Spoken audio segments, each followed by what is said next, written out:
Israeli PM's office says Netanyahu's house in Caesarea, north of Tel Aviv, hit by a Hezbollah drone. At least 44 Palestinians killed and more than 80 wounded in Israeli strike on northern Gaza's Jabalia and Maghazi refugee camps. Israeli forces target Al-Auda and Kamal Adwan hospitals in northern Gaza. Hamas remains defiant after the killing of Yahya Sinwar, saying Israeli captives will not be released unless the aggression on Gaza stops. Israeli forces completely withdraw and Palestinian prisoners held in Israel are freed.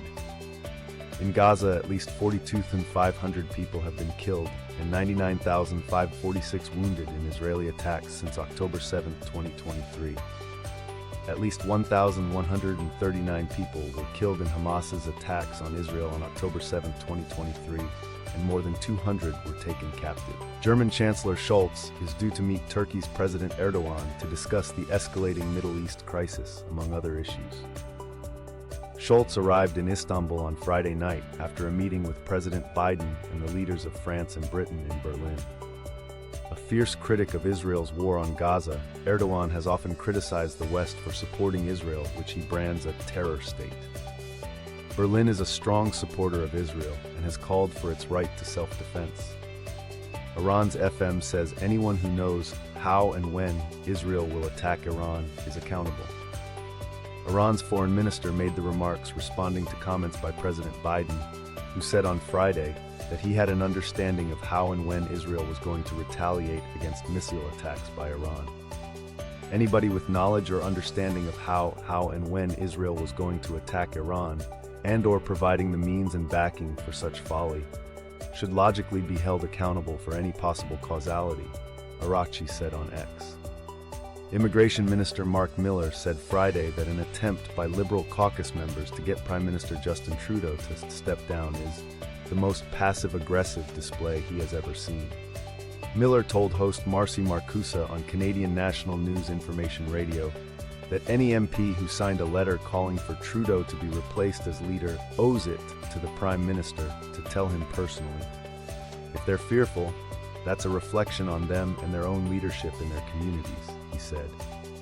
Multiple news outlets, including Canadian National News, have reported that Liberal MPs will in the coming days present a document to Trudeau signed by caucus members who are asking him to step down from the leadership. Trudeau has said repeatedly he intends to lead the Liberal Party into the next election. Miller called the alleged push to oust Trudeau weak and said any MP involved would look horribly entitled and worried about their own futures. The immigration minister said the caucus should focus on the bigger threat ahead of it, sleepwalking into a conservative leader Pierre Poilievre's win, something he said some liberals are doing now.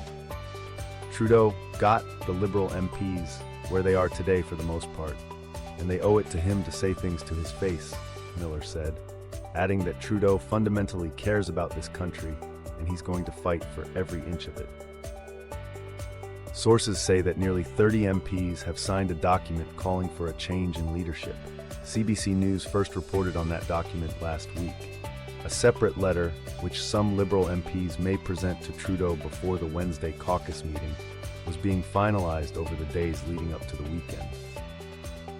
Sources who are part of the signature collection effort say they believe there are other MPs who have not signed the document but will call publicly for Trudeau to step aside when the Liberal caucus meets on Wednesday.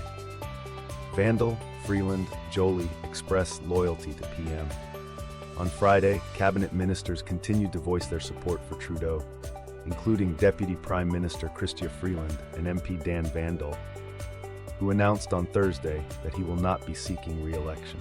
It does not mean that I've lost confidence in our party and in our Prime Minister, Vandal said at a news conference in Winnipeg on Friday.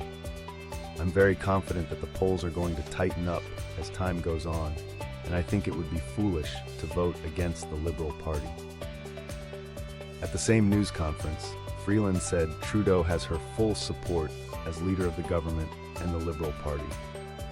In our caucus, as in any other caucus, there is going to be a wide range of views, she said. I am absolutely confident that the vast majority of members of our caucus support the Prime Minister. In Montreal on Friday, Foreign Affairs Minister Mélanie Joly told a news conference the Prime Minister can count on my loyalty.